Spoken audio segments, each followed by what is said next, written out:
Bon alors, qu'est-ce qui se passe ici? Je ne sais pas, c'est elle qui s'énerve pour rien. Non, c'est faux, je lui ai juste dit que t'étais un ignorant. Moussa, D'abord, c'est pas Moussa, mais Monsieur Mensali. j'ai juste dit une blague en disant que si son frère me voyait avec elle, j'aurais une fatwa sur ma tête. Et tout le monde a rigolé. Justement, elle ne comprend rien, c'est insupportable chaque fois.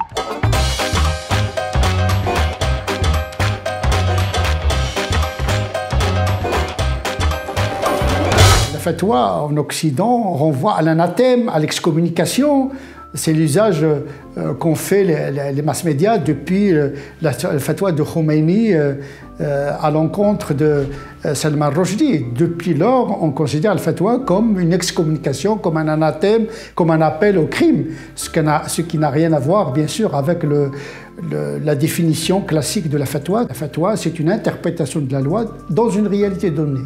Il y a ce qu'on appelle le hukm, la loi théorique, et puis il y a la fatwa comme loi pratique, c'est la mise en pratique d'un principe ou d'une loi dans un contexte donné. La fatwa peut appliquer la loi, peut la suspendre, peut la différer selon la doctrine du moufti. Le moufti, c'est quelqu'un qui doit avoir la capacité d'interpréter la norme dans une réalité donnée. Il doit maîtriser les classiques, il doit avoir une doctrine, et puis il doit maîtriser la réalité dans laquelle il est amené à formuler ses avis canoniques. Donc ça demande beaucoup d'intelligence, autant celle des textes que celle du contexte. C'est vrai que même moi je ne le savais pas. Mais tu vois Arnaud, quand tu utilises mal les mots, ça peut faire des dégâts.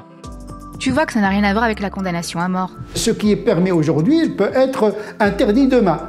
C'est le contexte qui détermine l'intensité normative de la fatwa. Donc pour la prière, on peut rassembler les prières quand on a un travail qui a un certain rythme.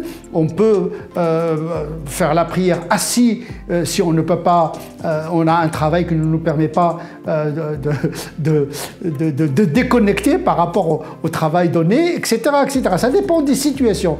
Ouais, en gros, chacun fait ce qu'il veut. C'est open bar dans votre religion. À l'époque des compagnons, il y avait plusieurs lectures. La lecture d'Omar ibn Khattab n'était pas celle de Mu'adh ibn Jabal, n'était pas celle d'Abu Huraira.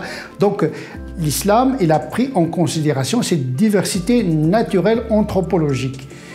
L'islam ne cherche pas à cloner les musulmans parce que leur profil individuel n'est pas le même, leur époque n'est pas la même, leur contexte n'est pas le même.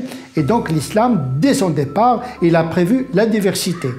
Le Coran considère même que la diversité, c'est le signe même de l'unicité de Dieu. Parmi ces signes, la création des cieux et de la terre, la diversité de vos langues et vos couleurs.